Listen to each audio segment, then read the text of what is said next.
I keep coming back to this. People say, oh, that word's redundant, or, oh, that doesn't make any sense, or that you shouldn't say that. I'm like, it has a function. Things do. I agree with you completely, unless we're talking about the letter C, which can get the fuck out.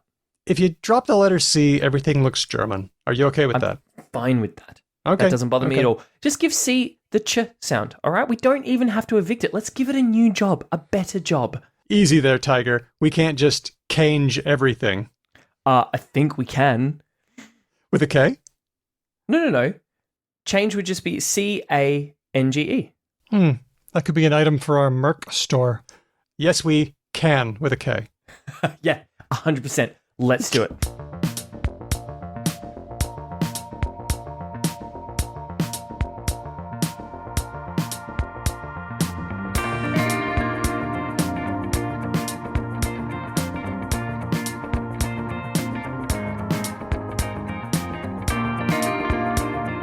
Hello and welcome to Because Language, a show about linguistics, the science of language. My name's Daniel Midgley, and with me now, he's the co-host with the mo-host. It's Ben Ainsley. Now I have to ask, was that a Daniel special or was that given to us from the Discord? No, I made that one up my very own self. It had a whiff. It had a whiff of a Danielism. You thought maybe an AI wrote it or something? No, I don't actually think. Look, we should probably save that for the show we're going to do about AI and language, but that seemed a bit too smart for an AI. Well, it's all in the delivery, Yeah. Hedvig is not with us today, so Ben and I are coming at you from Noongar country, from Wajak Noongar Bujar, and we pay our respects to the elders, past, present, and emerging. For this episode, Ben, we got news, we got words. You got all sorts of things. You're bringing me an interview, you're bringing me tasty news, you're bringing me words of the week. I'm feeling very spoiled right now. It's like a linguistic smorgasbord. And I lay it at your feet, right? I like the idea that somewhere Hedvig has just shuddered at my pronunciation of a Swedish word. Like a goose walked over her grave. There's going to be a really good interview in the middle. I'm going to be talking to Dr. Thom Scott-Phillips about his new work with Dr. Christopher Heinz in a paper called Expression Unleashed. Unleashed? Yeah. What's a leashed expression? That's what I want to know. Okay, well, in the animal world, utterances are kind of instinctual, like a waggle dance or going rawr, that's what you're tied to. But at some point in our cognitive development, expression became unleashed, and we could move beyond mere noises and get to communication and systems and language. But the question that Dr. Scott-Phillips is asking is, what exactly happened in our brains to make that possible? What kinds of cognitive abilities did we need to have before we could look at those people over there and say, I want to communicate with them, and I think I might be able to communicate with them? Okay. Well, so consider my appetite thoroughly whet, but we should probably go through the news first. Okay, well, this first one is fun. Cats. It's about cats. Okay, you've piqued my interest. Cats don't do language. This we know, because they're animals. You might think that they're just adorable little murder bots that only view you as a source of heat or, in a pinch, food. That is very accurate of my cat, although she is a pretty perfect angel and I love her. I know. But a new study suggests that these little beasties might be paying attention when we talk to them. Doing language-adjacent things. Well, here's the title of the paper. Mm-hmm. Cats learn the names of their friend cats in their daily lives. Okay, so this is interesting. Because my understanding, my pop culture knowledge of cats is that they don't meow at each other. Right. That is a purely human-focused communication strategy. Only to humans when they want something. And also, kittens use it on mom cats when they want something. Yes. So then, what is a cat name then? If they're meowing at people and not at each other. They don't come when you call them. Why do they have names at all? Well, I've got to be honest, mine does, because she is a sweet angel baby. But other than that, you're right. Okay. Well, this study by Saho Takagi of Kyoto University and the team, published in Scientific Reports back in April, shows that cats actually remember the names that humans use for other cats. Oh, okay. So they remember names, but obviously they can't use names. Right. So it's the kind of experiment we've seen a lot with babies. Mm-hmm. So you take a cat who lives with people and knows other cats. Right. So a multi-cat household? Multi-cat household. People are always going around saying the cat's names throughout the day. Mm-hmm. So in the experiment, you get a cat in front of the computer. Now, this is adorable. One of the sentences from the paper. One cat completed only the first trial before escaping from the room and climbing out of reach. Yep, that tracks. Yep. That is on brand for catdom. Stricken from the sample. So self-stricken by the sound of it. Self-excluded. So in the experiment, you play the name of a cat, a person saying the name of a cat, and then on the screen you either show the picture of that cat or the picture of a totally different cat. Right. And then you watch and see what the cat does. And they found that if you show the wrong cat, the cat looks at the screen a little longer. Right, like they're like, they do a little what? That's not the right That's one. not Mittens. That's Mr. Tittles. I know Mittens. She's a bitch. That doesn't look like a bitch. I know a bitch when I see one. That's what I assume most cat internal monologues would be like. I think you're probably right. Yeah. There was another thing that they did. They tested cafe cats. Oh, okay. Cats in cafes. Right, because obviously they have extensive people and other cat experience. Yeah, you got the crew, but then you've also got lots of other people moving around, and maybe names don't get repeated so much. So they found that if it's a house with people and cats, they found an effect. The cats recognize the names, seemingly. Whereas with cafe cats, not so much. The effect disappeared. Because it was a little bit more busy. Yep. Okay. And then they repeated the experiment to see if cats can remember the names of other cats, do they remember the names of the humans in their family? Oh, that's fun. And? No, not much effect. Oh. When you do it again with human faces, the effect is much weaker. Although, if it's a large family, the effect is a bit stronger. Oh. I think they just ignore human names because humans are basically help. It's so fascinating, isn't it? Like, I do really like my cat, but I am constantly reminded how not hugely intelligent they are as animals. Yeah. Like, we anthropomorphize a lot of intelligence onto them. And yes, they have like relatively simple problem solving abilities, but I really stress relatively simple. Yeah. Like they can be stumped really easily, especially ginger ones. They're hell dumb. So what this tells us, seemingly, is that cats are at least minimally aware of speech sounds, and they observe interactions that are happening in the house. That makes sense. I mean, there's an enough of a life for them in those settings for that to make a little bit of sense. What I love mostly, Daniel, is that like I guess there's like a slight linguistic hook here, but the story behind the story is like cats. Like that's really what's going on here. And look, I don't disagree with your production choice here, because if I have learned anything from the Because Language Discord, it's that so many of our listeners have cats. So many. Did you know that there's a cat cafe in Perth? I did. I haven't been to it, though. I haven't been to it either. I want to go, though. I don't love other people's cats. I like them. I only love my cat. The cats are hugely popular. And yeah, maybe this does wander a bit. But what I love about this one is that I can just imagine all the researchers going, "Ooh, I want to do the kitty experiment." Yeah, totally. Hey, what if we took these baby experiments and we did them with cats? Genius. Let's go on. All right, what's next? This one's about everyone's favorite word. It is. We use it a lot. Now, are ums pan-cultural the same way that laughs and nods and shakes and stuff are? No, there are different ways of doing ums. For example, in Japanese, it's ano and eto. Ano. Okay. It does differ from language to language. But would I be right in assuming they have a kind of like baby names for mum and dad across different languages? They have like a kind of vague similarity?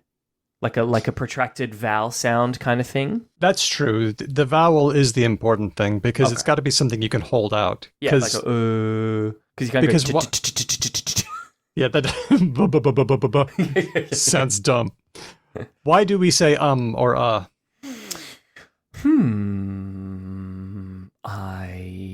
don't know. Oh, I mean, the obvious answer is to give us time to think of something to say.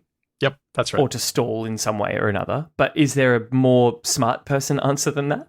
Well, yeah, the linguistic smart person answer is that it's sometimes called a filler, but it's also called a floor holder. A floor? Oh, I like that. Like you're on the Roman Senate and you don't want to cede the podium to someone else, so you've just got to keep it going. It's a filibuster. It's a linguistic filibuster. It's a filler. It's a filibuster.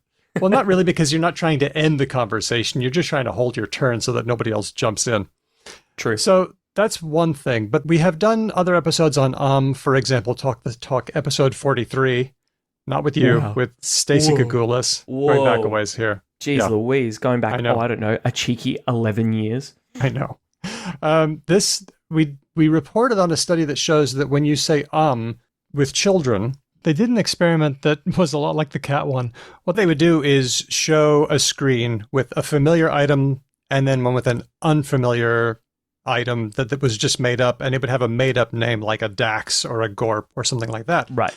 And then the child would hear a sentence like, look at the, and when they heard the child would automatically look at the unfamiliar image much more than the familiar one. Okay, so they're just basically hearing a little video with an image in front of them. And when adult voice is trying to explain a made-up nonsense item like a glippador or whatever, they would probably say first because some dumb experimenter has given them a nonsense shitty thing to do. And they're just like, ah.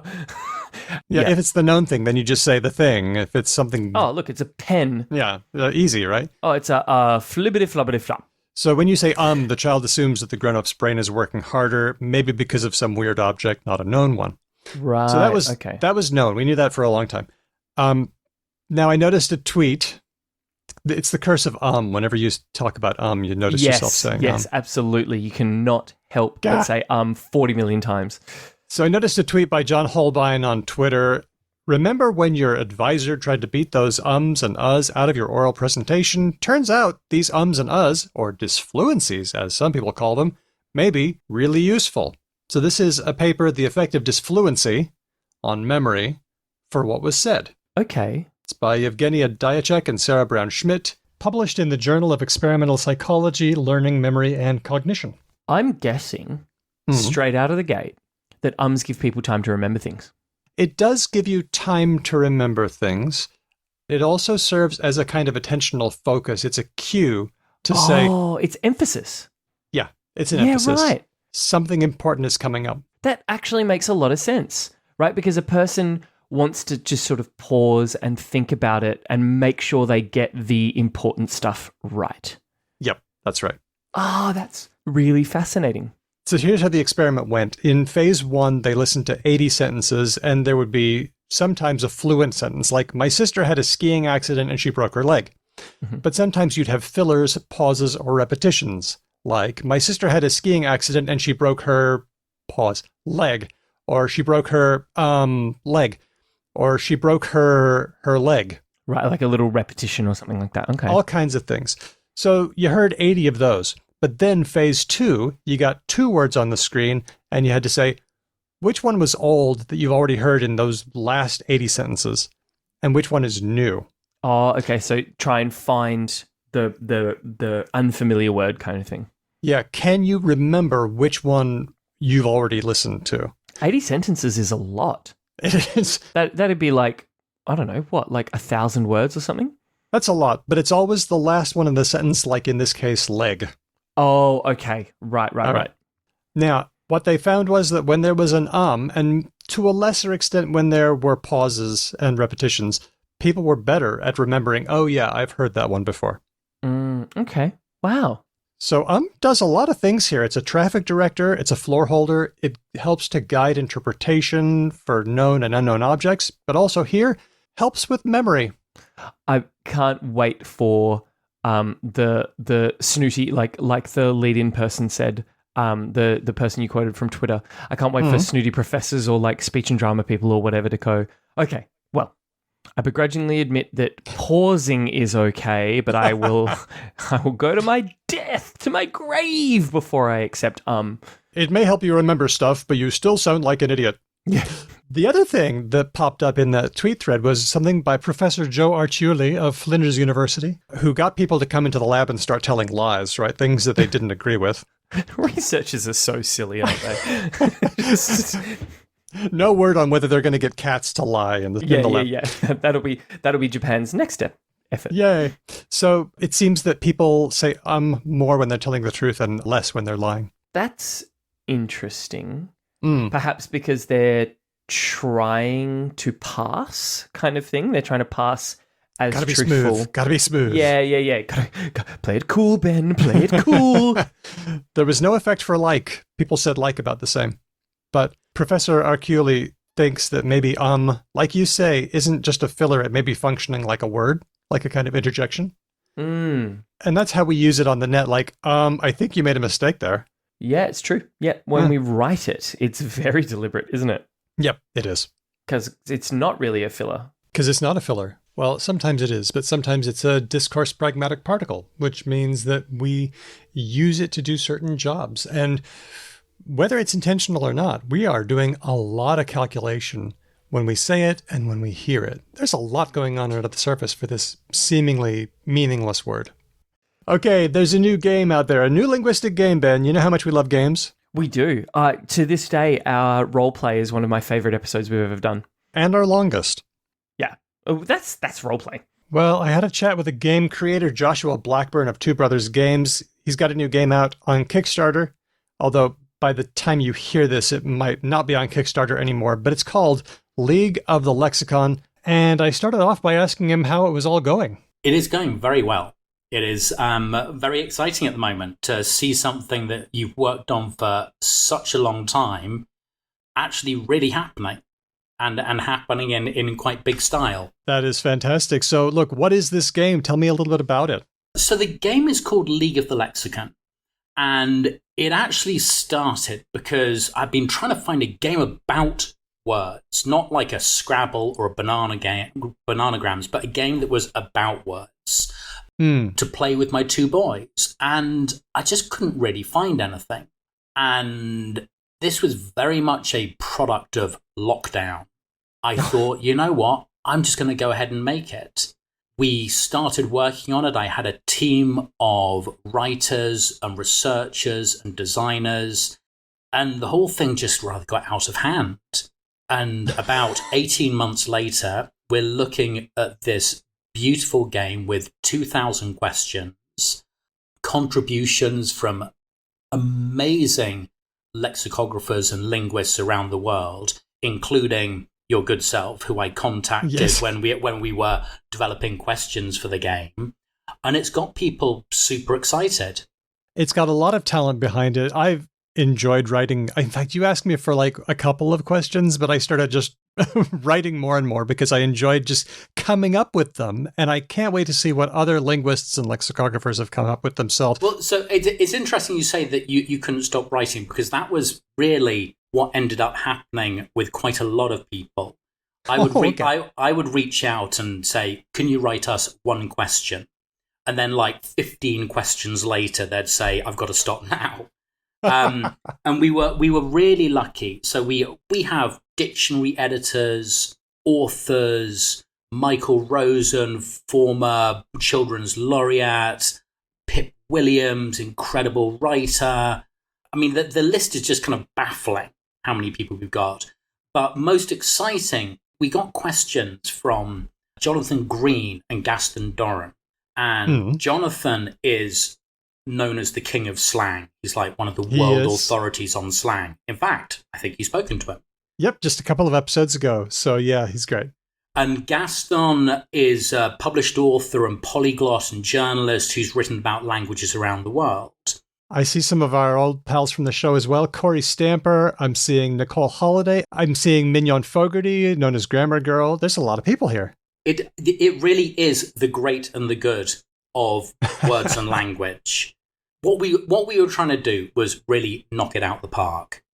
And we wanted a game that was made by word lovers for word lovers. And that was one of the reasons why so many people contributed, because they were excited about what we were trying to do and could feel that, oh, this is a bit different. Yeah. I notice also, now you mentioned Jonathan Green as a contributor, but he also authored single-handedly an entire, 500 question expansion set? You can see what I mean when I say things got rather out of hand.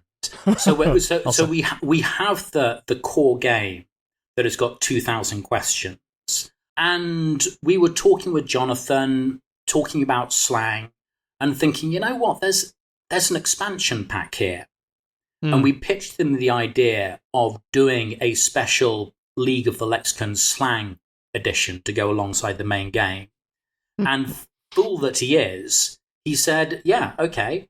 So he's been writing the questions for the slang expansion pack. Gaston has written 500 questions for a global expansion pack that's all about languages around the world. It really is for people who love words. And, amazing. And you know this better than anyone, but the subject is so broad and so exciting and so endlessly fascinating that you can just keep coming up with brilliant questions that people love to grapple with. Yep. 400 shows later, and we're still doing what we do. So you never run out of material. Well, that is exactly that. That is why it's so exciting. And one of the things that we would like to do from this is a kids expansion pack. Okay. Because that was actually what the genesis of this whole thing was. I was trying to get my two boys inspired by words and language, not in a traditional English subject schoolroom kind of a way, but just intrigued by how wonderful language is, how mysterious it is, how curious the stories are, how we take certain words for granted, and then you dig underneath and there's some amazing story about why it is what it is. And so that was always really what I wanted to do, was to inspire people with how rich this subject is. You've been ripping it up on Kickstarter, having reached your target many times over. Yeah, it's so we launched, gosh, it's literally just over a week ago. And Kickstarter is a strange beast. Honestly, you never know how it's going to go. And privately, I was just like, well, you know what? If we make £50,000, I'll be thrilled. We have been absolutely kicking ass, and we just went over £100,000 yesterday, and it's got £115,000 today. And I think that what is happening, and this was always how I felt about it as a gut feeling, I think that there is a real audience of people who love words, who love language, and with whom this game really resonates. They get it. They're just like, ooh, can't wait to get this. Can't wait to start playing it. It sounds intriguing. And a lot of people are getting in touch saying, I bought one for myself and I bought one for my mum because I know she'll love it.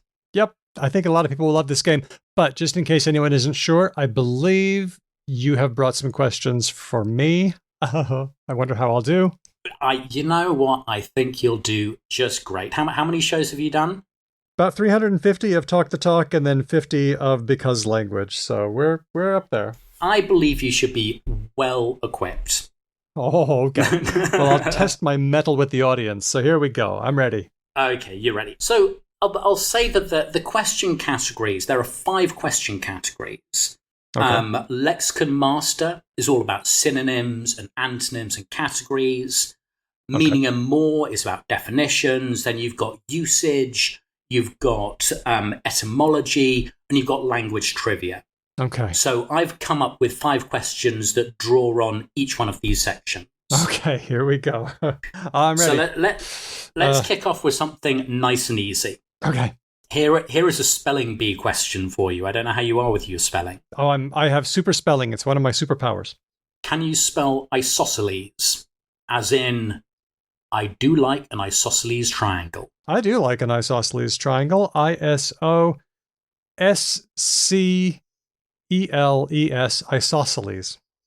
And you get a mark. Ah, phew. I told you I'd ease you into it. I told you it wouldn't be too difficult. That was an easy one. Okay then. Here we go. What category's next? This is usage, okay, which is an incorrect plural.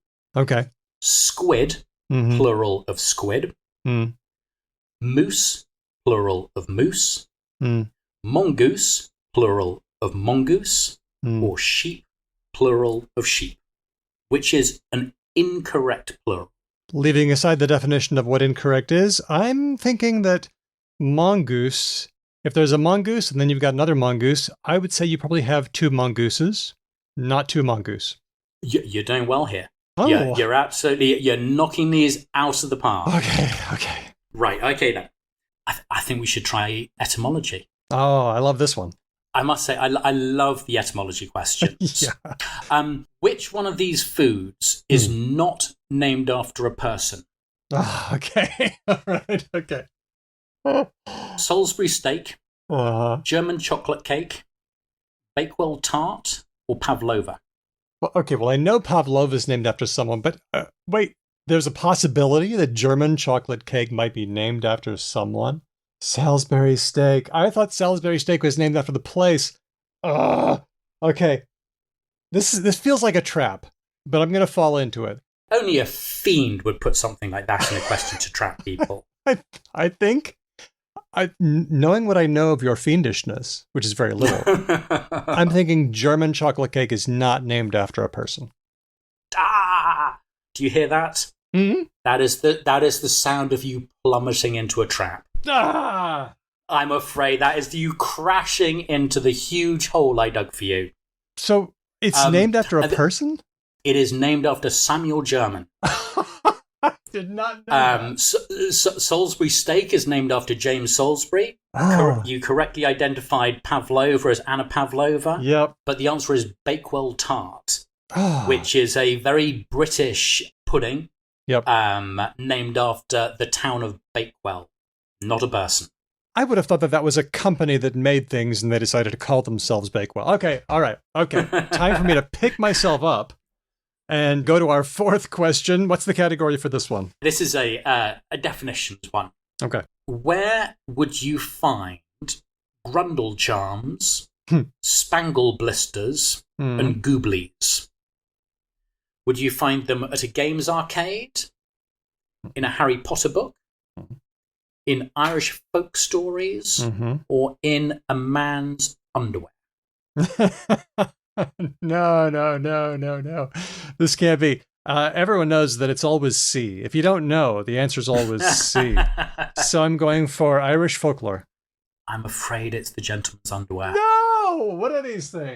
They're all slang words for testicles. Of course. And the answer I'm reading here offers a few other slang terms for testicles. I'm ready. Including ghoulies, tallywags, spermaria, chicken tenders, nogberries, bojangles, yarbles, teabags, and happy sacks. If you'd said yarbles, teabags, and ghoulies, I would have gotten it right off. Dang, that's a well-written question. All right, I have met my defeat at the hands of the League of the Lexicon. But this is the kind of thing that I could imagine, like sitting around with people and just trying these out. So there is a whole kind of set of rules about how to play the game, and we've got these beautifully illustrated cards, and you earn artifacts for correct answers. But honestly, I suspect most people will play this just by pulling a card out of the box and just asking each other questions. Which would not be a terrible use of an evening's time, to be honest. No, it will be absolutely great. And there are so many questions, so there's such a crazy amount of research that's gone into them that I think it will keep people happy for a long time. And it is a really beautiful set. I mean, you look at the artwork and the overall packaging, and it's just very nice. Something that you'd be proud to have on the mantelpiece, or next to your ghoulies. So, well, don't put it that. I mean, I'm thrilled that you say that. We put a lot of effort into the design to create something that really felt special, as well as having the kind of intellectual substance to it as well. Well, Joshua, thanks for hanging out with me and teasing my brain with some linguistic questions. So if people want to back the Kickstarter, how do they do it? It is still live and kicking on Kickstarter. The campaign is running for about another 10 days. There are about 7 or 8 different pledge levels that people can support the campaign with. And they should just go to Kickstarter.com and search for League of the Lexicon, and it will come up very quickly. What if it's after the 10 days? Is it gone forever? I very much hope not. The plan is to have a kick-ass Kickstarter, and that seems to be shaping up well, and then to get it into retail. There we go. But I don't know what the path to retail will be at the moment, but I think that there is a strong story for us to be telling potential retailers about why this is a really cool game that they want in their shops. Well, it looks like a lot of fun, and I've had a lot of fun talking with you. Joshua Blackburn of Two Brothers Games and creator of League of the Lexicon. Thanks so much for hanging out with me and chatting today. Thank you so much. It's been a lot of fun. This episode of Because Language is sponsored not only by our fantastic patrons, but also by the Oxford English Dictionary, the definitive record of the English language. The Thinking Man, Woman's, and They's Dictionary. So this is a game we call Yeah, Nah, or No, Yeah. And in it, I give you two words. You have to tell me if the similarity between them is real or just coincidental. Our answers will come from the Oxford English Dictionary. Are you ready, Ben? Yeah, nah, or nah, yeah, let's do it. Here are the two words. Torso and thorax. You must admit they sound pretty similar. This is a tricky one because they're about the same thing. They are, aren't they? Yes. Now, I will emphasize that in this game, I did not go to a list of, you won't believe that these words are or slash are not. You're not BuzzFeed listicling. No, I literally wondered about this. As I go through my day, I think, oh, shoot. And then I look it up. I don't know if that's better or worse, to be honest. Well, I don't know if the admittance of I don't go to a BuzzFeed listicle. I'm a walking BuzzFeed listicle. No, yes, I am. I have my list. Ickle. Okay. Sounds kind of the same. It's about the same. Because what is a torso? Look, I don't know. I have not, for the sake of the game, I do not avail myself of his, hers, and theirs best dictionary. No.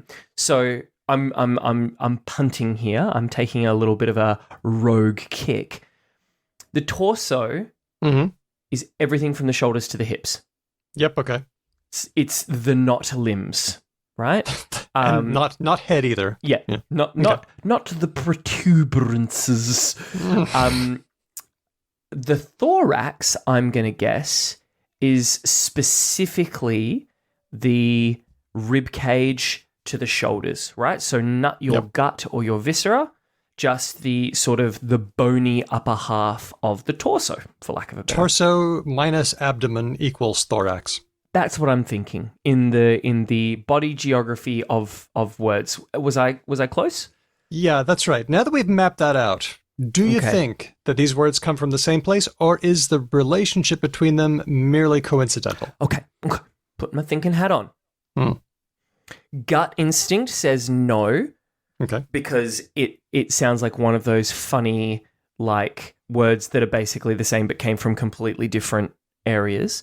But I'm wondering if... So here's what I'm thinking. The reason I think no is because the axe at the end of thorax makes it sound like it's from a different thing than the torso. Like one might be Greek and one might be Latin or something like that. But I do remember from previous shows that lots of the fancy pants words that we use for things have just had ugly bits of Latin and Greek stuck on them at some stage 200 years ago. Because minor lord Flapupadar was I needed to sound more special. So it's instead of Antipodean, it's going to be Octopodes or something stupid like that. They did that. So I'm wondering if it is actually the same, but it sounds a bit different because someone tried to gummy, spackle on a dumb suffix from a different language. He tried to re-Latinize it. Yes. Okay. Final answer. I'm going to go same root and someone did some dumb shit to make it sound a bit different. Okay, so they are related, but somebody tried to re-Latinize thorax. Something like that. I should say, I should have answered that properly in the spirit of the game. Nah, yeah, but someone did some dumb shit. All right, so you think they're related? According to the Oxford English Dictionary, they are not related at all. I was so reliant on dumb shit, people's dumb shit, getting me through on that one. So then school us. Where do they come from? Torso comes from the Italian word torso, and originally it meant the stalk of a plant, like the stump of a cabbage, or an apple core, or something like that. Makes sense. Later on, it meant the trunk of a statue. Comes from Latin thyrsus, which is stalk or stem. And thorax is pretty much just Latin thorax, which comes from Greek thorax, which means a breastplate, also your chest. So, Okay. the similarity is merely coincidental. They are not related. Hey, if torso can mean apple core, Mm-hmm. is that where we get Taurus from? That tube thing. Yeah. Let's check it out in the old Oxford English Dictionary, the dictionary of all good people. Goodness, we have such a dependable dictionary of record at our disposal. Indeed. No, it appears to be Latin torus, a swelling or a bulge or a knot. Okay. So there we different go. again. Three There different we go. ones. 3 Wow. different ones that all sound like they should be related. Torso, torus, and thorax have fuck all to do with each other. You heard it here first, folks. From the Oxford English Dictionary, the definitive record of the English language. Thanks to Oxford for sponsoring the show. And as always, I feel like we need to round out this section by reminding Oxford, anytime you want, I'll kill someone for you. I'll do it. Don't go stabbing people. I will murder. He's referring to other dictionaries, of course. He's Yeah. Not their employees or, fans. Can I just remind us that threats against dictionary makers is kind of a non-trivial threat now? Okay, yeah, actually, that's a good point. Ben fucked up on that one. Sorry, folks. No, stabby. How about Ben will put a knife through any dictionary that you want that isn't Oxford? I don't know. That actually sounds quite hard now that I think about it, like getting a knife all the way through, because they're quite thick. And if I was going to work my knife through like a big, thick tome, surely a Bible or something would be like the better option. That's a good point. Why don't you make it like one of the small dictionaries, like for students? Oh, yeah. Okay. Oh, I don't know if the teacher in me can bring myself to ruin like student resources. Okay. You know what? Controversial take for a show on the internet. Maybe I should just not stab anything. That's a good idea. Maybe don't stab people or books or things. Okay. I'll sit on that. I'll sit with that. We'll see. We'll check it out. Okay.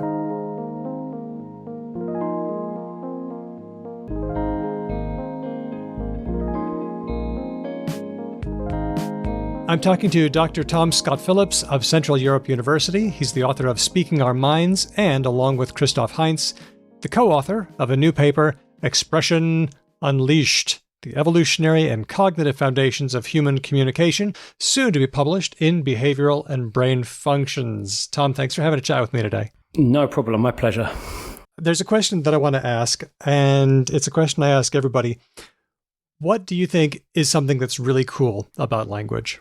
What gets you excited about language? Yeah, I know. Big question. Maybe this is a moment right at the beginning to start with a confession almost, something I tweeted about a few months ago. So in some ways, I'm a poor linguist. I'm not. My interest and fascination with language doesn't come from I think where it comes from many people, which is sort of an inherent fascination with languages and all the interesting detailed variations and amazing ways that people use language. It comes more from a fascination with why humans are the way they are in general. Why is human life? What on earth is it that's going on around me? Why is the world the way it is? And language is clearly so central to that story. That's how I've ended up being a linguist and working on the evolutionary origins of language. So when you say what's cool, I think maybe it's a bad answer, but it's the whole thing. It's the pivotal role that it plays in making us human. It sounds like the cool thing about language is that we even do it at all. Absolutely, yeah. I mean, it's so distinctive, and I should add, linguists of many different stripes would agree that it's clearly different to other communication systems, or even, if you're a generativist, maybe you don't say it's a communication system first, but whatever it is, it's clearly different to what we see in other species and pivotal to what makes us human. Well, I like your answer because by reading through your work, I've gotten an idea of it's not just language that's the thing, it's how we got here. Yes. And what the situation was that led up to language. Like, we just had an interview a little while ago with Morten Christensen and Nick Chater. It was about their book, The Language Game, where they described language as a bunch of games of charades. Yes, I listened to the show and I enjoyed it very much. Yeah. Okay, cool. But you're not talking about the game of charades. You're talking about how we got face to face to even be in a game in the first place. Absolutely. Yeah, that is a question that has framed the large chunk of my intellectual work or scientific work. It's worth saying, this paper's in Behavioral and Brain Sciences, and that, for listeners that don't know, that journal, they publish these large integrative papers, and then there are commentaries, up to 20 or more commentaries from other people in the field, and then a reply from the authors. And we're just putting the final touches to our reply at the moment. One of the commentaries is from Nick Chater and Morten Christensen. Oh, okay. And they make the point in their commentary, going from where Heinz and Scott-Phillips have put us, this is, then you've got this game of charades. And in our reply, we say we completely agree. So in some ways, you can divide the question of how language gets to be the way it is into two parts. One, how and why did humans even become language ready, as it were? And that's the question that this new paper is most focused on. And then Nick and Morten are asking the question, well, once they're language ready, how do they build languages? And we agree with the spirit of the answer that they give. Okay. I think I'm getting a picture of how things are fitting together. Okay. Now, the paper's called Expression Unleashed. So I want to start with leashed expression. Like at some point, maybe there were pre-humans or other animals. We could do stuff. We could express ourselves. They could express themselves, but it was bound in some way. How was expression leashed for some animals, or maybe even for us a long time ago? I think expression is leashed all over the natural world. The idea of leashed expression is another way of framing what is or even arguably the classic problem in animal signaling theory. So that classic problem is, well, what keeps things stable? So organisms can, produce behaviors that are designed to affect the behavior or the minds of other organisms. But then if that's not good, if that stimulating those responses turns out not to be fitness enhancing or for the audience, then they'll evolve capacities to ignore it or even to avoid it or whatever. So then the whole system collapses. So in animal signaling theory, the classic question is, well, why is there communication at all? How can it be stable? And, there's very large literature developing answers, empirical, theoretical, to that question. And that expression leashed is essentially, another way of saying that. The key thing about communication in the natural world is even that it exists at all. And the distinctive thing about humans is, well, it's not just that it exists. In most other species, it's a narrow domain. In this domain, it can be stable because the interests are sufficiently aligned between communicators and audiences. But in humans, it's not restricted to any particular domain. It's anything. That is a remarkable fact about human communication, and that we think is, really the starting point for explaining why human communication is the way it is. Now, you've mentioned just now that other animals try to, what did you say? They try to influence the behavior of other animals. I said very openly, influence the behavior or minds of other organisms. Super open characterization. Okay. Would one difference be in humans that other animals try to influence behavior, but we try to influence mental states? Like I'm actually trying to put something in your mind that wasn't there before? That's a great question. I think I'm of the view that it's certainly the case in humans. The immediate goal is minds and not behavior. Obviously, changing minds has knock-on effects on behavior. Okay. But the immediate goal is minds, and I'll describe one experiment in a moment that I think reveals that in quite a clean way. Whether that's also true for other species is an open empirical question, and I have no strong views. I'm sure that in some cases, in fact, I'm quite persuaded that in a lot of great ape interaction, it's an open empirical question, actually, and I don't have a strong view. In humans, so really revealing experiment done in Michael Tomasello's lab, the one he ran in Leipzig for 20 years, led by, then I think she was a PhD student, Gerling Grosser. And the title of the paper is very clean: Infants Communicate in Order to be Understood. And what they do is they set up a situation where the infant wants an object that's behind the adult that they're talking to.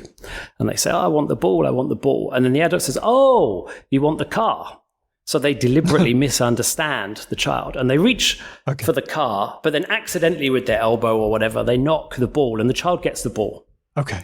So the child's behavioral goal, they wanted the ball, they got the ball, right? Yeah. The question is, does the child complain? That should be enough, right? I mean, that should do it. If they're interested in behavior and outcomes, that should be enough. But they complain, they kick up a fuss, they get the ball, but they're like, no, but I want it, but you don't understand. And in various ways, even 18-month-olds, I think it's between 15 and 18, I'm not certain, that they tested, they complained because they were misunderstood. They did want the ball, but they wanted to be understood. Well, first and foremost, they wanted the adult to understand that they wanted the ball, and then the ball comes by virtue of that. Let's just say that we're a couple of animals having this conversation, and I think that I want to be a little bit aggressive. So I bare my teeth and I go, rawr. Yeah. I'm trying to influence your behavior to stay away from me or to run away. I want you to do something. It's possible that I want to influence your mental state. I want you to feel, maybe I want to induce some kind of fear response. But this is really more common in humans where I want to maybe convince you of something. And it doesn't have to be about, biting or being afraid. It could be about French poetry, or it could be about just really anything. That's how the expression is unleashed. Yeah, so behaviors of all sorts, such as the one you just described, all over the animal kingdom and natural world in general, arguably. One very interesting thing about humans is, so we also have spontaneous expressions of emotion, for instance, so laughter or anger even, and they're arguably, people in that literature would distinguish spontaneous and volitional behaviors. And we have these spontaneous behaviors. Humans, so they're so creative in their use of communication that they take those spontaneous behaviors and they perform them in a volitional way sometimes. Oh, right. So I might scream, not because I'm actually scared, but in order to express the idea of the emotion of being scared. Right. So if I were an animal, I'd be screaming. I'd be giving some kind of scream response. But if I'm a human and I'm screaming, then what I'm kind of doing is saying, hey, look, I'm trying to tell you something, which is not what the animal does by screaming. Well, it could be either. Humans do scream in a spontaneous way that is, if we use a simple term, animal-like. But they also, in addition, take that and impersonate it, as it were, in order to echo the ideas that are associated with being scared or whatever it might be. I think of language, and a lot of linguists think of language as a social behavior. It arose because we were in social groups and we needed to do social things. We needed to join up our intention because multiple people can do stuff that one person can't do. So I want to know about what some of the preconditions were to getting us in that social situation where then communication could happen. What were some of those? Yeah, so I think in some ways is the question you're asking is the big question. So what are the ecological conditions that are particular to humans and not other species that might cause the selection of whatever cognitive capacities it is that makes humans language ready? What we've argued, and I've been much persuaded by my co-author Christoph Heinz here, is that what we call a partner choice social ecology is especially important. Partner choice is a very broad notion. Partner choice social ecology. Partner choice, yeah. Partner choice means that there's the potential for win-win interaction and also for win-lose and lose-win interactions as well. So you have to be vigilant about who you interact with. But if you do interact with the right people and you collaborate in joint activities, you have many very large potential gains. True. Yeah. And then if you have a species occupying that niche who already has, social cognitive capacities of some degree of sophistication. Sophistication is not really a word I like. We're talking about evolution because it sounds like makes evolution sound like a ladder, which it's not. Yeah. But it is the case that great apes in particular, their social cognition is of a particularly different kind to other species. So you have a species that is alert to the mental states of others in its group, alert to their possible intentions, good and bad. Want to influence others' minds and so on. And then you put them in a situation where it's very in the fission-fusion group, so people can come and go quite a lot. There's high potential gains to win-win, but also, and if you end up alone, many potential costs. It gets quite technical, but what we argue is that in that ecology, you can get a gradual evolution of the cognitive capacities that enable what we call ostensive communication, which I think is maybe where the questions are going to go in a moment. And ostensive communication is for us what is most distinctive about humans and what enables not just language, but all the other sorts of communication we've been talking about. So you're saying that, first of all, we're in a situation where mixing it up, getting together with other humans, other people, other beings, is mutually is advantageous in some way. Can be. Okay. Let's say that that's the case. I've got other people around me, but we're not really communicating yet. Yeah. What's next? Right. So what you want to do next is you want to provide to others around you credible evidence that some possible activity is indeed win-win, right? They should join in with you and can become adaptive to show your intentions. That this is what I want to do. It also simultaneously becomes adaptive in that situation to be cautious, to be vigilant about what others are doing. So yeah, maybe I can join in with them, but they might be trying to to enter into a win-lose situation. So I don't want to do that. So you have this social vigilance, you have reputation management, you have these various cognitive capacities that allow us to navigate social world. So it sounds like so far we've got, I'm in a group of people, but we're not communicating yet, but we do have a few things. We have the belief that we can help each other and that we won't hurt each other. We are also being a little bit careful in case somebody is a bad actor. We won't deal with them, but we'll deal with people who have good reputations. So there's trust and reputation and vigilance. Okay, good. And then I think the lightning in the bottle is we have to have a way of communicating intention, not just having intentions, not just wanting stuff, but being able to communicate our intentions, being able to say to someone, when I do this thing, I'm doing it because I want you to know that thing. Yes. So this is where we start getting into pragmatics, the philosophy of language, Paul Grice, who I guess a lot of your listeners will have heard of. So what you get is a situation where, it becomes adaptive to show your intentions. And if you look at other great ape species, chimpanzees in particular, because they've been studied in most detail, I'm quite persuaded that they show intentions to their conspecifics to other chimpanzees. So, I want to be groomed, and they behave in ways that reveal that intention to be groomed, right? I was really surprised by the result that you mentioned in the paper of the box test, where you have a box and there's a treat in one of the boxes, but the animal doesn't know which one. And then I point to one of the boxes. Now, will the animal be able to figure it out, which one, because I'm pointing to the one that the treat is in, and I'll do it every time. And you say in the paper that most animals just do no better than random chance. That is surprising to me. It's amazing. So it's called the object choice task, and it's quite simple. So you can do versions where you show that, you tip the bins or the boxes so you can visibly see in them, and then chimpanzees will go to the box with the food in it, right? But if instead of tipping them, you point to the one with the food in it, as you say, they tend to behave at chance. The literature is a little bit more complicated than that, and attention seems to play quite an important role. And you can get, there's a lot of detail to be got there, but enculturation is also important. Chimpanzees who have spent a lot of time with humans tend to perform better than those that haven't. But unenculturated chimpanzees tend to perform at chance, And dogs? Dogs are fine. Dogs understand. And the comparison between dogs and chimps is I think that's really revealing to see why we need to go back to Grice. So you can show intentions. I want to be groomed, and you show your back, right? I want to have sex, you show your erect penis. If you're a chimpanzee, that's fine. What humans do is they don't show that they want to be groomed. They show that they want you to understand that they want to be groomed. So we go back to that idea of wanting to be understood. So we have an informative intent, and I show you my informative intent, not the content of the informative intention, not I want to be groomed, but my intention that you believe that I want to be groomed. That's what we show in humans. And that's a point that Paul Grice made a long time ago, a seminal contribution to the philosophy of language in a paper called Meaning, most famously. So we drive attention to our own informative intentions, and that's pointing is the most simple way of doing it. And it's so simple and humans do it so spontaneously that they find it baffling that other species don't. But it is still a case where it's just an arm. It's just an outstretched arm. Who cares about an outstretched arm, right? And the reason humans we spontaneously pick up on it as an expression of an informative intention, but other species not so much.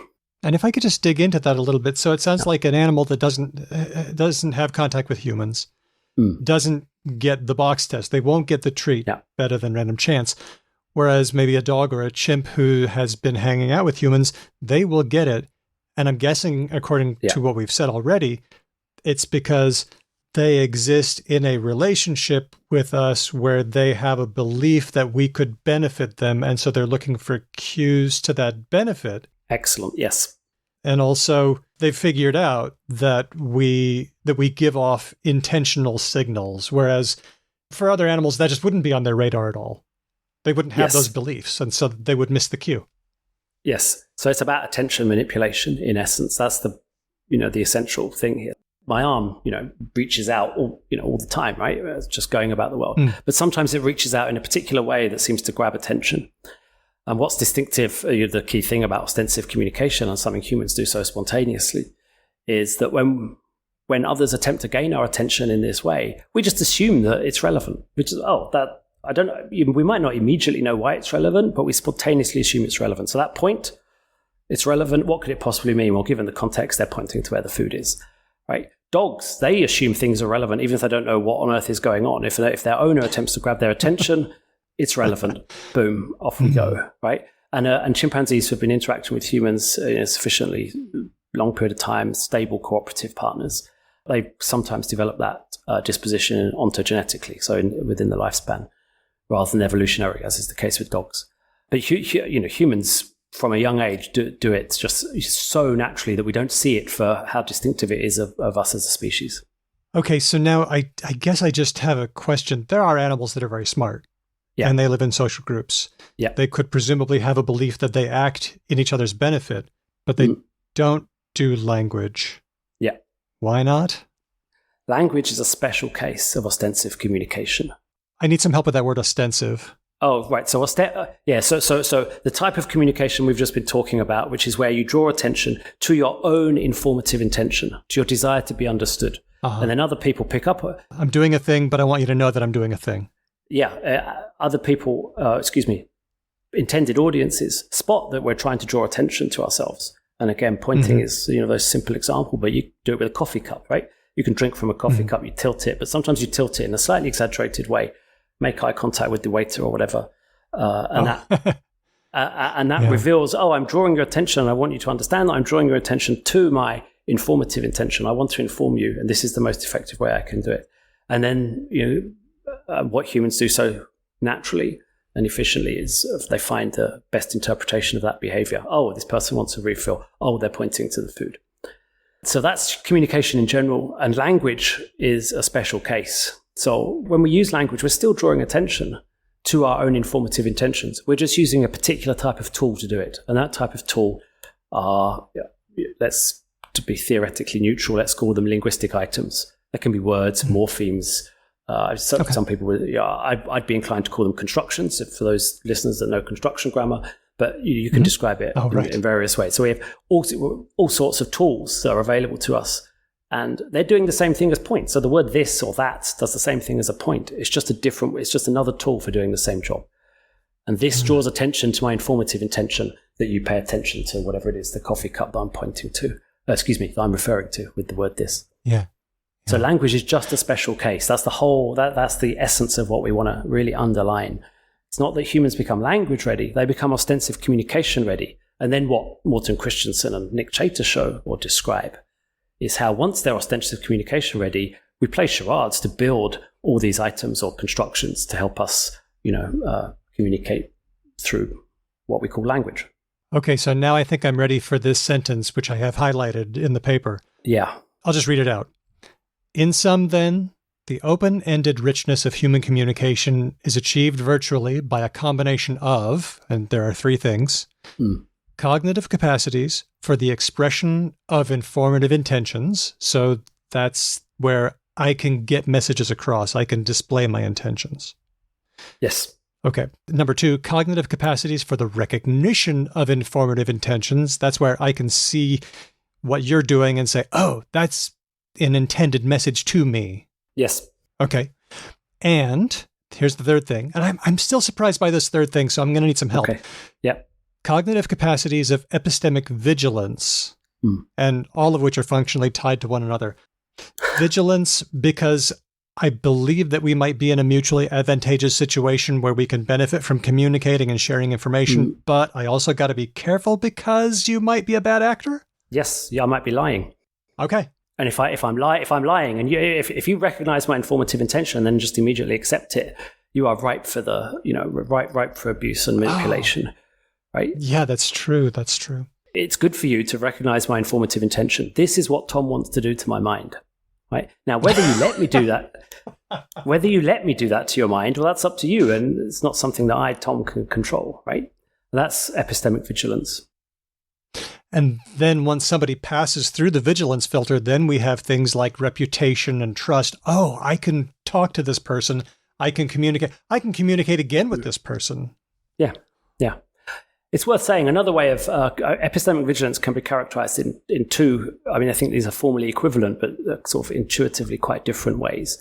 So one way, I suppose the classic way is the way I've just characterized it. It's defending yourself against misinformation. Right. So, you can recognize what I want to do to your mind, but you need to be cautious because I might be a bad actor. I might be lying or misleading you. Another way to say it is it's the only way you can actually gain in communication, gain information. So you might recognize that I want to do something to your mind, but you haven't gained anything unless you actually let me do something to your mind. Otherwise, you're just, oh, look, this person wants to change my mind about you. They want to inform me of this. They want to inform me of that. But I don't learn anything about the world unless once in a while I actually let people who are trying to communicate with me change my mind. And so I can only gain information if I have epistemic vigilance. Epistemic vigilance is not just a filter of what's true and what's false. It's taking potential information from what others are doing when they try to communicate with you. I like to ask this question of people who are looking at the evolution of language, how we went from non-language to language. Do you have any strong views on the channel that it took, like whether it started out as mostly gestural and then moved to voice, or do you feel like they went together, or was there something besides gesture and voice? Do you have any strong views on how that eventuated? I don't have strong views. I mean, I suppose maybe I don't have a strong view in the sense that I don't feel strongly about it, but I have a strong view in the sense that I'm pretty sure that it must be something along the lines that other people have said before, and I'm sure you've spoken to. At the beginning, I mean, Morton Christensen and Nick Chater's book is a good example, but there are plenty of other people too. It's got to be something like pantomime. So, humans evolved to be ostensive communicators, and they can do that, as we've been discussing, in all sorts of ways. Well, one way is to use your body to pantomime, to point, to jump around, do whatever it is, right? And that might be or indeed to shout and scream, and all sorts of ways you can do it. And then that becomes so at the beginning it's multimodal, and arguably it still is to a degree, but obviously either the sign modality or the speech modality typically dominates, and that's just, in inverted commas, a process of ossification and gradual. What Mike Tomasello calls it the drift to the arbitrary. Some people would call it symbolization. I mean, it goes by a few different names, but you have these elaborate pantomimes, and then over time, that elaborate pantomime becomes a little less elaborate the next time you need to use it for the same meaning, and a little less elaborate the time after that. And in that way, you can develop symbols, constructions, and so on. There's a large literature now showing that experimentally in the laboratory, how that gradual process from quite elaborate behavior at first can become quite simple and easily recognizable by people inside the group. It's like those experiments where somebody's trying to get the other person to guess Brad Pitt, and at first it looks like a gigantic pit with rocks, and it's very deep, and then after about the fifth or sixth iteration, it's just a small, might not even look like a hole or a pit or anything. It just looks like an indentation or something like that. Yes, exactly. Yeah. It's moved from iconic to symbolic. It's moved from a detailed representation to just a shorthand. Yeah, that's it. That's exactly the literature I was alluding to. Those studies that you're describing were pioneered by Simon Garrett and Nick Fay. Simon Kirby, yeah. Yeah, Simon Kirby's done the work with iterated learning. And that is, and there's a few takeaways from that literature, but one of them is how fast and how easily interacting groups go from something very elaborate to something that becomes very hard for outsiders to identify. So arguably you could call it symbolic. That happens very fast. And it's not about intelligence, it's about society. Well, yeah, it's about interaction. Yeah. And the conditions that allow interaction. Yeah, if you have competent ostensive communicators, they will very fast find way. The very, very first interaction might be quite elaborate, but very quickly they'll start to develop conventions and call them symbols or whatever. One of those studies, I mean, just one to pick out one of the former graduate student of mine did, Carmen Granito.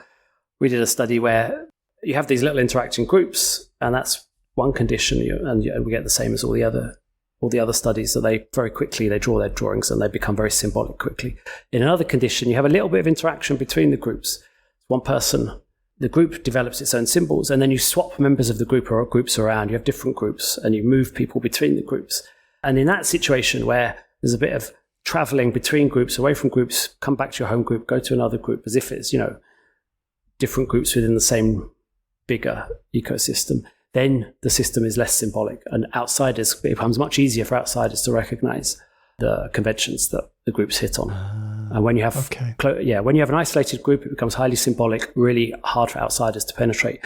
When you have a group that has to have a little bit of interaction with the outside world, they leave, they come back, then the conventions they hit on tend to be more easy for outsiders to recognize.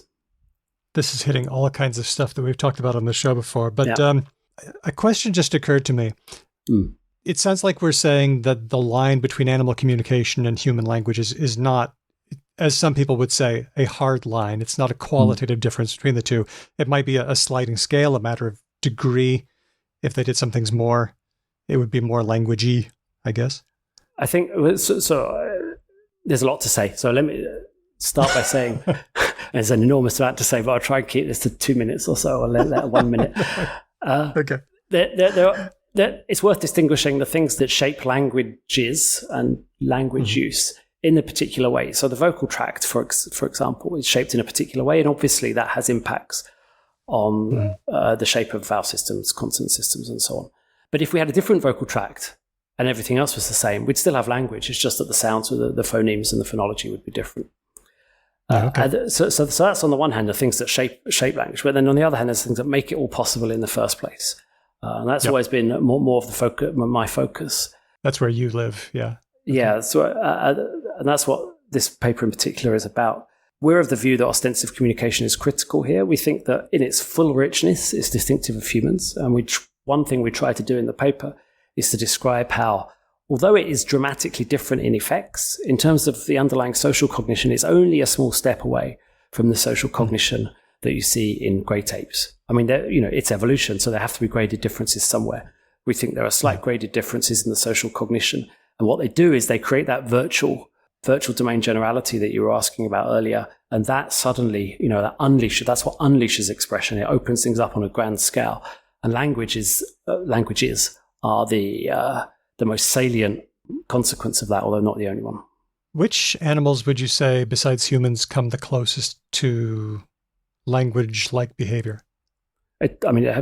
Given that I think that the origins of human communication are in attention manipulation and social cognition, then I have to say chimpanzees and bonobos in particular.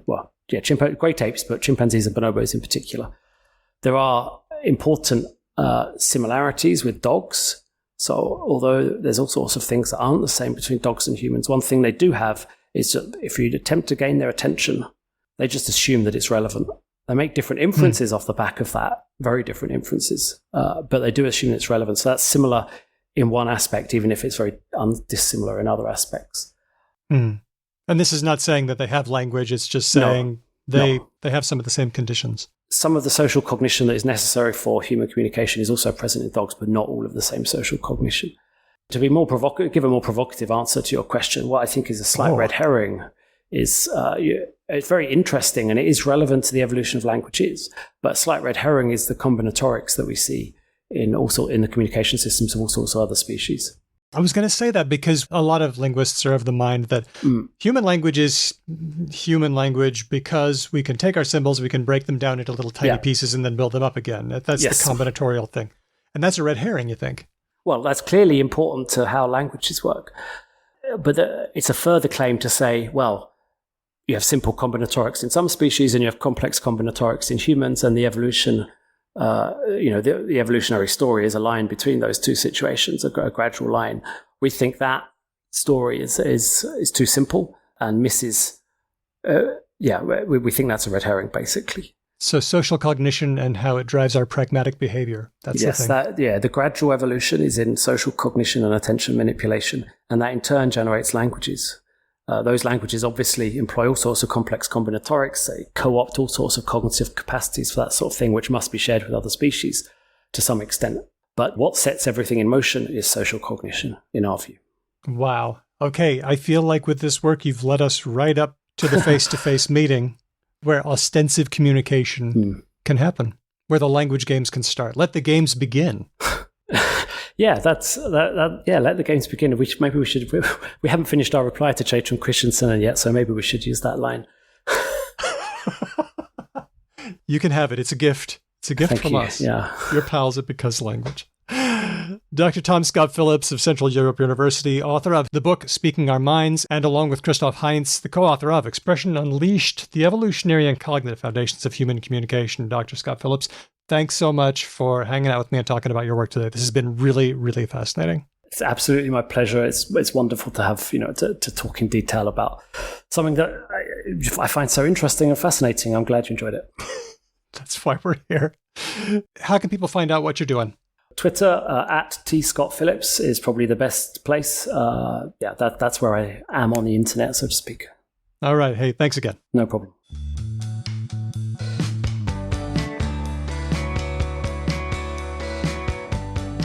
And now it's time for Words of the Week. Boy, have there been a lot of words. The word recession's been coming up a lot lately. This isn't on our run sheet, but I feel like it's coming up a lot.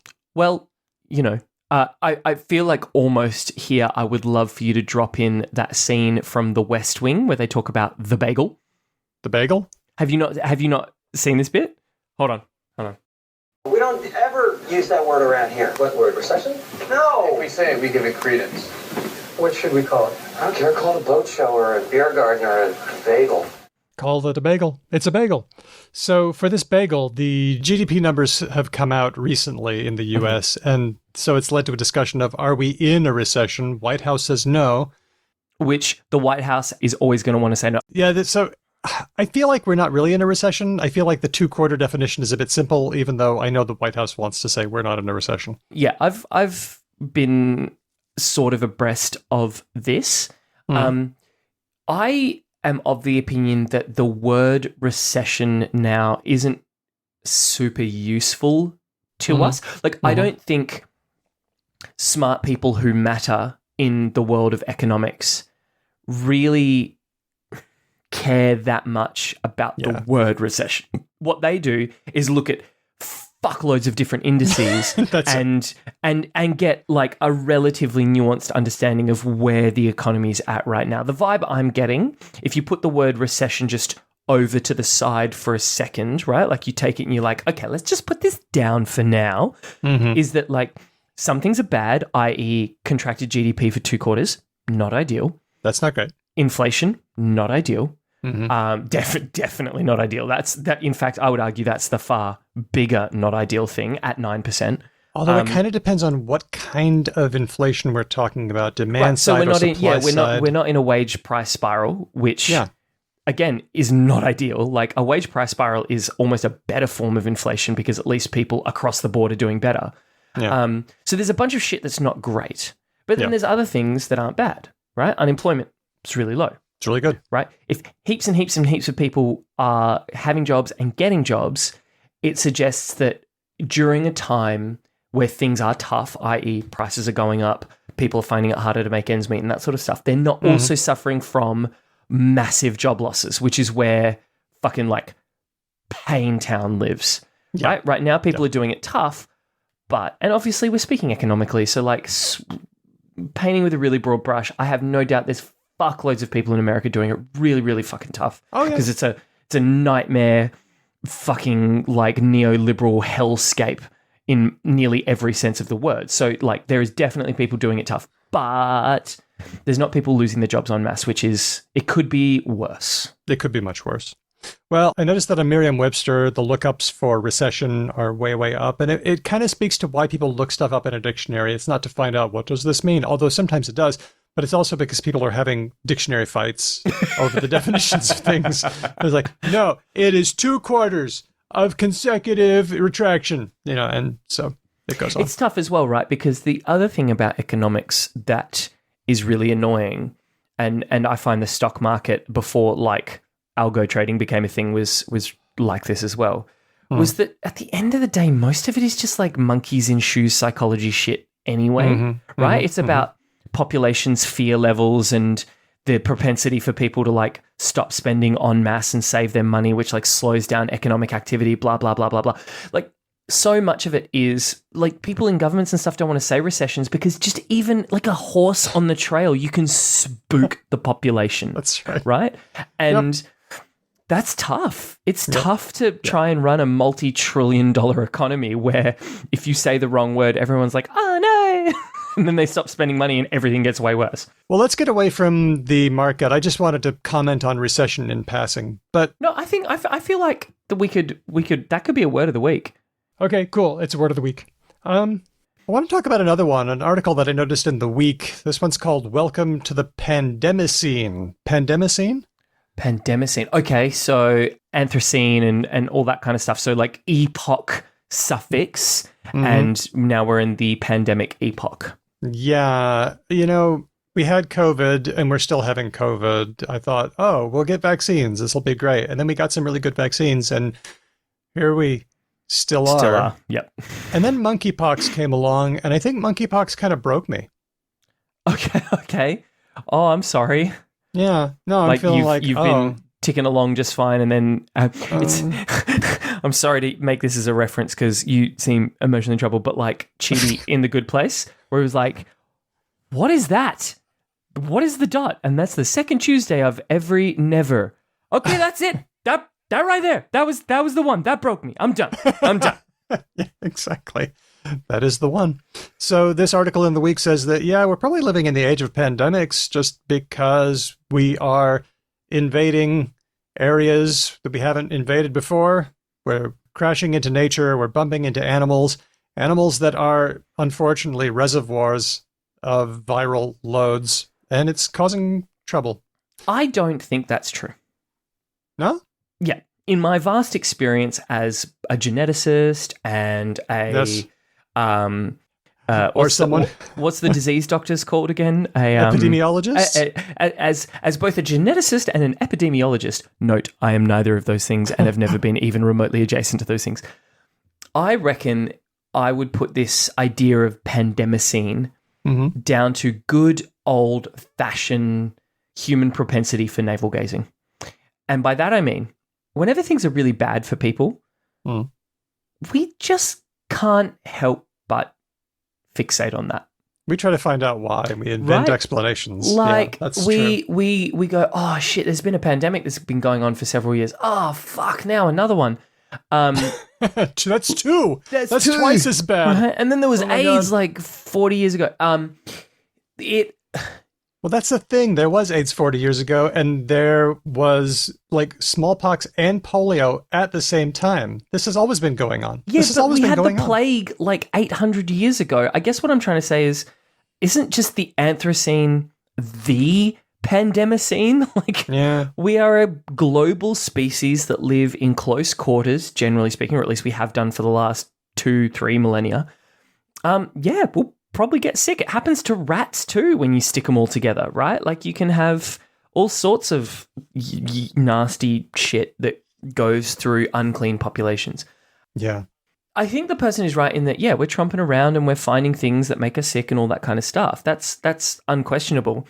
And if we weren't doing it new school, i.e. coming up with vaccines and stuff, we'd be doing it old school, a la the plague, and we would just kill half of everyone, and then the other half would be like, all right, cool, we don't have to worry about plague anymore because we survived. I seem to be magically immune. How about that? All right. Well, I hope you're right, and I agree that this plays into a tendency. I mean, it was kind of inevitable that we were going to have diseases. Climate change means animals are moving around. Yep. We're moving around. We're taking things from place to place. I guess we just got to get better. Shall we dig into the "-scene" suffix? Like, where does that actually come from, real quick? That one comes from geology, introduced by Sir Charles Lyell. It's Greek kainos, meaning new. Right, because he was going through and they're like, oh, okay, and that's a new age, and that's a new age, and that's a new age. That's the connection. Yep. Gotcha. Right. What's next? Main character syndrome. You know this also one. known as being white. Or being me, because I have always thought of my life as a movie, and of course I'm the hero of my own movie. I think that's broadly human nature, but I think so. People in power, i.e. men, white people, Westerners, so on and so forth, colonizers, etc., suffer from it to a far greater degree than not. That's why I connected with this tweet from Alessia, one of our listeners. Instead of claps, it's got musical notes in between every word. I am so tired of U.S. main character syndrome. I wonder if that's to the TikTok sound. I am so tired of U.S. main character syndrome. Thank you. Thank you for... I didn't know the tune, but you do. There we go. It has been popularized on TikTok. It describes people who treat other people like secondary characters in their life, supporting actors. In US, the country does it as a nation state. And always has, hasn't it, ever since World War II. Canela Lopez has an article in Business Insider about 4 signs that you might have main character syndrome. 1, everything's about you and your problems. 2, you frame yourself and your life as perfect. 3, you aren't good at taking criticism. And 4, you feel out of control in your everyday life, so you try to take the reins back as the main character. I always think of this when I see Karens going full Karen. Now, I know you don't like the word Karen. I am not in the same zone as you, because I just see so much evidence of white women behaving appallingly. I'm sorry to hear that. And men as well. Okay. Like white dudes don't get a pass here. Not at all. Yeah. But yeah, I feel like whenever I see a white person going like full tantrum, and you see this a lot on like TikTok and Instagram and that sort of thing, that's what I see. It's just like a person who's desperately trying to remind the world that actually they're the main character and everything that happens around them is for their benefit. You know, along with main character syndrome, I noticed people referring to other people as NPCs or non-playable characters. Yeah. The first time I heard this, it was at a conference. It was in Salt Lake City. So we were at Temple Square checking out the whole Salt Lake City temple and stuff. And of course, they have a visitor center where you can find out about the church. And there are missionaries. By the way, story here. There are a couple of women missionaries, and their job is to show people around. And one of them came up to me and said, Are you okay? And I said, it's cool. I'm an RM, which is code for return missionary. I said, I'm an RM. I'm showing them around. And she was like, right. Gave me a wink. Right? A wink. Now, women aren't normally missionaries in the Mormon church. Is that right? They are. It's the boys who go out and knock on doors? The boys are famous, but they're women missionaries as well. Okay.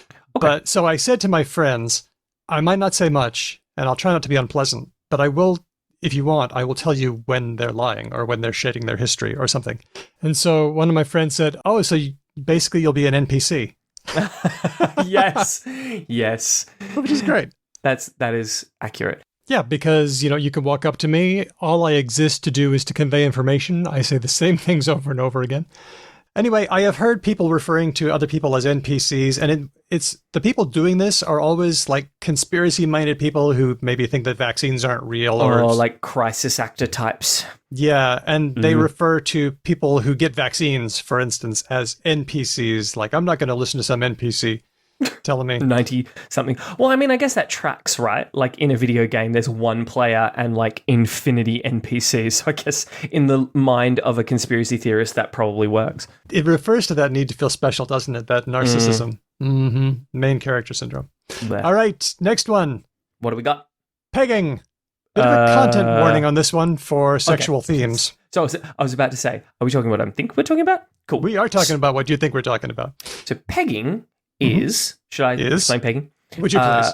Pegging is when a person is fucked in the arse using a toy, basically. And that's being pegged. It used to be considered when a woman specifically straps on a dildo and pegs a man, but now it's much more... Because we've got like such a gender fluid sort of spectrum out there, like people can be pegged by whoever and whatever. It's all good. Yep, exactly. So this is in the news because Prince of Pegging is trending as a hashtag. So pegging is having a moment. But it reminded me of when Dan Savage, the sex columnist, had a vote to think of a term for this and got his listeners to vote in. And this was back in the early days of 2001. So we're going back quite a ways. Wait, Dan Savage didn't come up with pegging, did he? He did. Well, he kind of did. He had people put in their suggestions. The three that he liked were punt, peg, and bob, which stands for bend over boyfriend. Right. Last night she pegged me. Last night she bobbed me. Last night she punted me. Okay. And had people vote. 10,000 votes later, peg won. So have you fact-checked this? Have you looked at like the Ngram view or anything like this? I remember when it happened. And on our website, becauselanguage.com, I will put archive.org versions of the columns where this occurred. And you can watch it. That's true. But is it possible that the word existed already and he just sort of like bootstrapped his way onto it? So to speak. Let me just check Green's Dictionary of Slang, because that's where it would be. So the peg has always referred to the penis for a really long time. But now let's get down to the verb. What do you know? Mr. Green has it. So from 1850, it refers to having sex. She will let you peg her. But not until 2004 do we start seeing it in like Urban Dictionary and Wikipedia. Okay, good job, Dan Savage. Yeah. Why is Prince of Pegging trending? Something about the royals, an extramarital affair, and a proclivity. You can look that one up if you want to. Okay. But here's the thing. It appears not to be in the OED yet. And Dan Savage wants to get pegging into the OED. It's used. It's got a track record. It's got a long history. We could definitely get that in there. So I feel like we should use our considerable influence with the OED. Oh, yeah. We've got all kinds of pull over there, don't we? Oh, yeah. Yeah. Pun very much intended. Okay, so pegging, a delightful sexual practice that could be in the OED. Have we got any more words? Last one, something unusual got named Zoe recently. Zoe. What was it? Are you ready?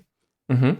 An animal in a zoo, a heat wave, an AI, or a rocket. What got named Zoe recently? That's a good one. Sorry. I just thought without saying which is not very good for a podcast. I'm going to go with heat wave. You are correct, sir. Yes. Nice. I figured it needed a name because, like, as far as I can tell, the entire Northern Hemisphere is on fire. That's what I've heard. It's interesting, isn't it? Because we in Australia look at the kinds of temperatures that they're talking about, 35 Celsius, and we say, well, that's just summer. But we got to also remember people are just not set up for this. This is happening in Vancouver. And also, 35, fine. It was 40 degrees in England.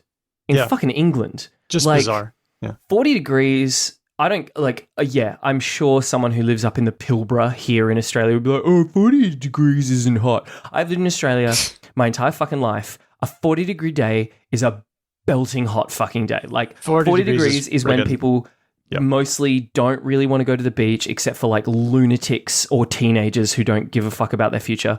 40 degrees is so fucking hot.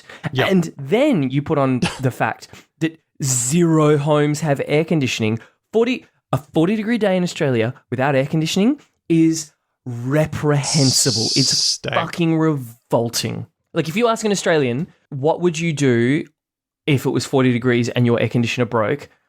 They would be like, I am immediately going to a family member's house. I'm getting out. I'm going somewhere else. There's no way I am staying in my fucking house when it's 40 degrees.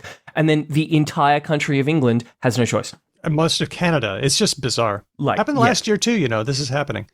So, just like they name hurricanes, last month the mayor of Seville, this is from Chloe Shang in Vice, the mayor of Seville announced a new heat wave ranking system for the city of Seville. Okay. It's just like hurricanes, except they go in reverse alphabetical order. So Zoe, and then Iago, Xenia, Wenceslao, and Vega. Looks like it's multiple genders. Fun. Yep. Terrible, but fun. Fun and terrible. It's Ferrible. And that's where we leave it, folks. Thank you very much for tuning in. So, recession, pandemicine, main character syndrome, and NPC, pegging, and Zoe are words of the week. Let's take some comments. This one's from Ines via email. hello@becauselanguage.com. Hello, my favorite Austro-American Swedish language podcast team. I'm a teacher in Austria. No kangaroos. I love how much Austrians have to emphasize this. When I went to Austria, I have never before in my life been to a country that had like NPC syndrome to Australia. Australia is like always got NPC syndrome. And I went to Austria and there was just shit everywhere being like, we're not Australia. We're not Australia. I felt so bad. I was like, I've literally never thought about you guys, not once. That's exactly what I tweeted this once. It's like, I never mix up Australia and Austria because A, I live here, but also B, I never think about Austria ever. So I feel so bad. So is it even still a country? Anyway. Stop it. Shit, now I've done it. I'm a teacher in Austria, no kangaroos, at a middle high school, and the pandemic has been a large and annoying part of our everyday. To get the younger kids to wear their masks when they have to, my colleague Claudia came up with the Masktopus, a toy octopus that shows the kids when to wear their masks and reprimands them if they don't. Look out, here comes the Masktopus. One of 8 limbs coming for you. As restrictions were gradually or sporadically lifted, the little octopus was suddenly out of a job, which is why it retrained to become a Toctopus, reprimanding children who chat during class, and a Germanopus, reminding older students not to use German in ESL class. As you can see, the word octopus lends itself to various useful blendings, which got me wondering, is there something inherently combinable about it? The number of syllables, the number of tentacles, the syllable type, the O specifically? I feel like crocodile would work just as well. If you have further job ideas for the little octopus, let me know and I'll pass it on. All the best, Ines. I think that the little octopus should stay a masktopus, personally. Yeah. I do not with think what we're seeing, like, don't worry about talking German right now. Let's go back to wearing masks. Yeah. I think some people need 8 spankings for not caring for other people. This is because here language... at Talk the Talk... We here at Because Language do not advocate spanking children, just to be clear. Not even with cute, fluffy octopus puppets. But we do advocate wearing masks. So, correct. What do you think makes opus such a good combiner? Well, see, here's the thing. It's not opus, right? It's topus. Yes. But it could be a Germanopus, not a Germantopus. Oh, true. But Germantopus would work, wouldn't it? It would. I feel like... Yeah, I don't know why this is productive. I feel like there must be some rules to it, right? Like you need a vowel in the right spot and a few other bits and pieces, but I can't figure out what they are. Well, I think that what's happening here, and we've done shows on combining forms, the best ones work because they are recognizable by just one part.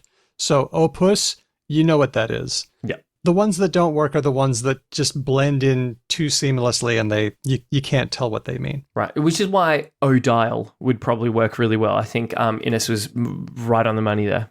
You could have a mascodile. Yep. Which is a grindodile, even more terrifying. A penadile. A hand sanidile. I'm just naming things around me right now. Okay.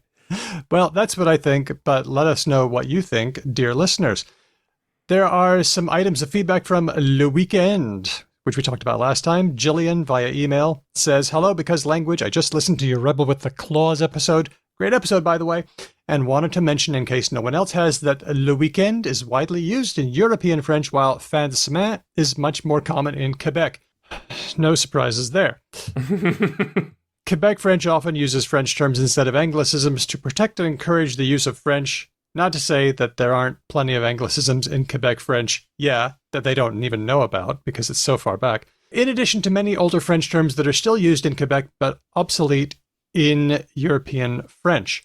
Le weekend is a criticized usage in Quebec. For example, merci bien. Oh. And from Angry Balls. Angry Balls checking in again with his grain of salt. I'm listening to the Rebel with a Claws episode, and I wanted to answer 2 questions you had about French.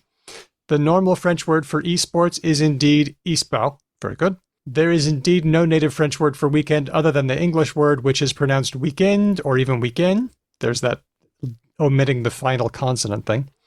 Hedvig correctly pointed out that fin de semaine exists, but it is almost always understood to refer to the end of the work week rather than the calendar week. How about that? What is the difference between the end of the work week and the calendar week?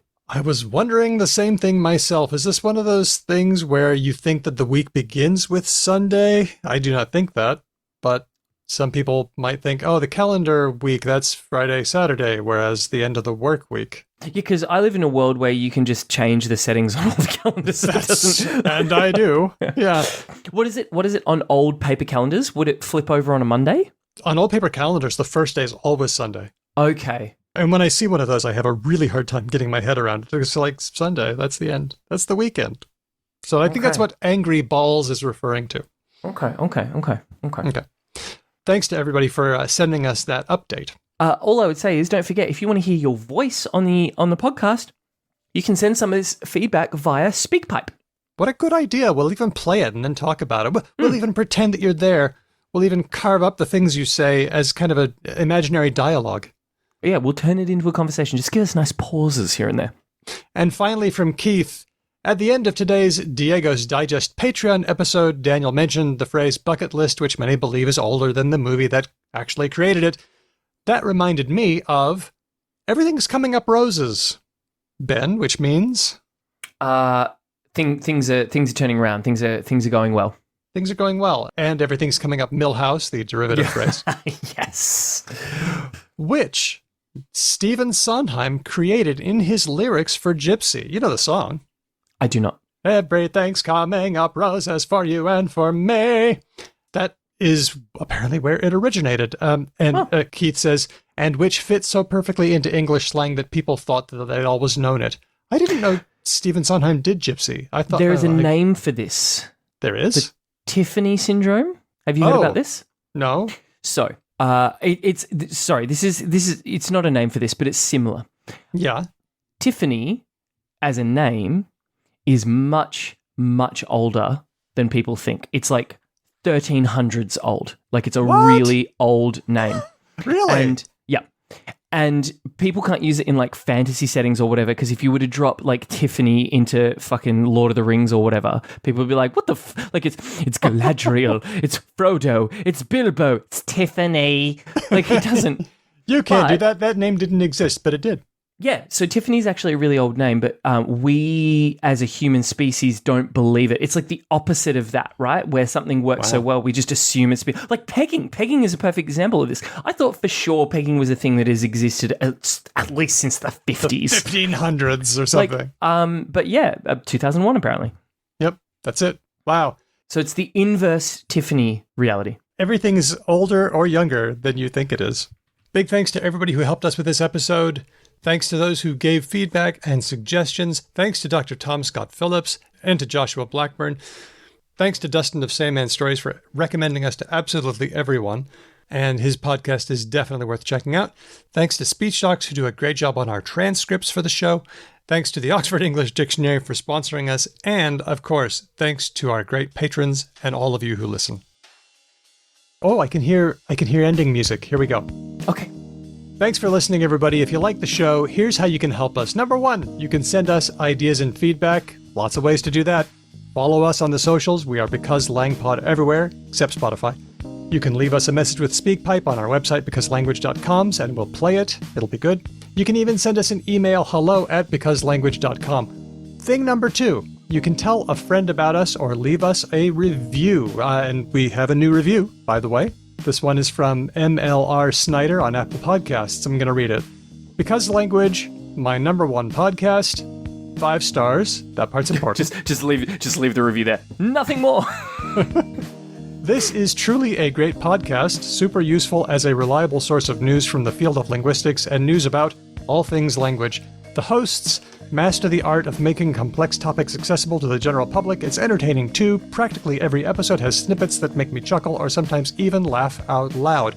With an episode of BL in my ears, I feel like I'm with good friends. Aww. More importantly, many of the topics discussed by the show hosts and their guests go beyond linguistics, placing them in the context of social justice and social responsibility. If you're interested in the science of language or just language stuff in general, and you want to have your mental muscles exercised, be entertained, and even get your values and worldview challenged now and again, you should definitely check out the Because Language podcast. Wow, we do all that stuff? So, MLR Snyder, you can expect your check in the mail next week or so. That was a very nice review. That was really nice. Thank you. The third thing you can do is become a patron. You'll get bonus episodes. You can hang out with us on Discord, get goodies. It's a lot of fun. Our patrons make it possible for us to make transcripts of our shows so that they're readable and they're searchable and they're accessible to people who might not be able to hear. Shout out to our top patrons. Dustin, Termy, Elias, Matt, Whitney, Chris L, Helen, Udo, Jack, Farracat, Lord Mortis, Grammar Yen, Larry, Christopher, Andy B, James, Nigel, Meredith, Kate, Nazrin, Aisha, Moe, Steele, Manu, James, Roger, Rian, Colleen, Ignacio, Sonic, Snedgehog, Kevin, Jeff, Andy of Logophilius, Samantha, Stan, Kathy, Rush, Cheyenne, Felicity, Amir, Canny Archer, Tim, Alyssa, Chris W, and Kate B, who just ferociously annihilated the one-time donation button on our website, and to our newest patrons at the listener level, Timothy, and at the friend level, Fofox, Sequoia, and Kate. Sequoia, my favourite kind of tree. No, cactus? Cactus is awesome, but it doesn't have all the vowels like sequoia does. No, isn't sequoia a kind of cactus? No, it's not. Is it a redwood? I'm not completely certain. Sequoia genus is a genus of redwood coniferous trees. What am I thinking of? The wow, Looney Tunes cactuses. Oh, you're thinking of saguaro. Saguaro, thank you. That's Sorry, it. I knew I was in the zone there. Somebody become a patron and name yourself Saguaro for Patreon purposes. Please do that. It would make me so very happy. Thanks to all our amazing patrons. Our theme music has been written and performed by Drew Kraplianov, who is a member of Ryan Bino and of Didion's Bible. Thanks for listening. We'll catch you next time because language. Lovely. Pew, pew, pew, pew, pew, pew. Pew! Alrighty. Makes me happy to have an episode in the can. That was fun. I liked that. I like Top and Tails. Yeah, they're good. They're real good. They're real easy. I do have some introductions that AIs have written about us, but are they weird and bad? They're actually really scarily good. Are they? Give me one. They Come are. on. Come on. Lay it on me. What do you got? I have to search because I slapped it in Discord. Not placed it. Not put it. Slapped it. The prompt was, write a description of two people, Ben and Hedvig, as though they were in a Nordic murder drama. Oh, that's fun. Oh, I like that. Well, I'm going to come up with one while you look. Okay. A competent cop pushed to the brink by the death of his family now hungers for revenge. That's Hedvig, obviously. Obviously. And then a rookie greenhorn with values and principles that just can't make it in the real world is trying to bring her back into line. I like it. Okay, here's what it really wrote. Now you've got to deliver it in your best, introduction voice. Ben is a gruff and weathered detective, a man who has seen too much death in his line of work. He's a loner, but he's got a sharp mind, and he's not afraid to use whatever means necessary to get to the bottom of a case. And then, Hedvig is a young rookie detective fresh out of the academy. She's idealistic and determined to make a difference, even if it means working with the grumpy old Ben. I mean, what is astounding here is how accurate that is to our show. What's astounding is that it converged on the sort of descriptions that we've written for ourselves. Yeah, totally. She's got a lot to learn, but she's not afraid of a challenge. I mean, it's good, but it does really show, I think, and again, we'll save this for the AI episode, how all of these language things are very fancy autocompletes. That's the tropiest, most it sort is, of it is. Archetype-laden introduction. I came up with it in a second. I came up with basically exactly the same thing because all I did was think of the tropiest thing I could. Tropiest thing that you could. Yeah. And then Ben, not the host one, decided he gave it a prompt, write a description for Daniel as though they're being introduced as a character in a Nordic murder drama. So this is me. Of course, I'm the murderer, right? Well, the other two tropes have been taken, right? You've got it. Daniel is a cold, calculated killer who always gets what he wants. When he sets his sights on something, he makes sure to get it done no matter who or what gets in his way. He's not afraid to get his hands dirty, and he always leaves a trail of blood in his wake. Boy, that's for sure. Daniel is the kind of person you don't want to cross because you never know when he might come back to exact his revenge. Oh, that's very sweet in its own way. Like, we all got our little cosplay, didn't we? We did. I feel like it's humanized me too much. I'm too known. As the murderer, way too humanized. Shall we do a show? And animals just fail the box test. They all fail animals? the box test. Two kinds do okay at the box test. One has to be a dog, surely. How did you know dogs? That's right.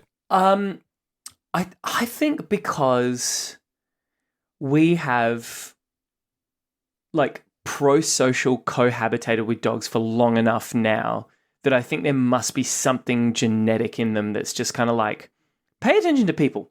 Good things happen when you pay attention to people. That's exactly it. It's attention. It's attentional focus. That is exactly right. Like enough of my ancestors have been kept alive via paying attention to people and their cues that like there is several neurons just built into me that are just like, oh, person attention. And now it's time for Words of the Week. Boy, have there been a lot of words. Do we not need to lead into like your interview or anything? Nope. I'm just going to do it cold. Okay. I like that actually because in other podcasts that I listen to, that's kind of how they do it as well. Like, it won't seem like a break, but like the person who has already been speaking, i.e. you, will go blah, blah, blah, blah, and then they'll have an interview and then they'll come back. Yeah. No, they'll bookend it with friggin' ads and then. Yeah, well, true, but yuck. I mean, I guess we technically just did that. I guess we kind of just did that, but it was a fun ad. That's I hate me. I become the thing I despise. Yes. Admit it though. Yeah, no, or no, yeah is a lot more fun than an ad. Oh, heck yeah. Nah, yeah, it's way better. Yeah, no.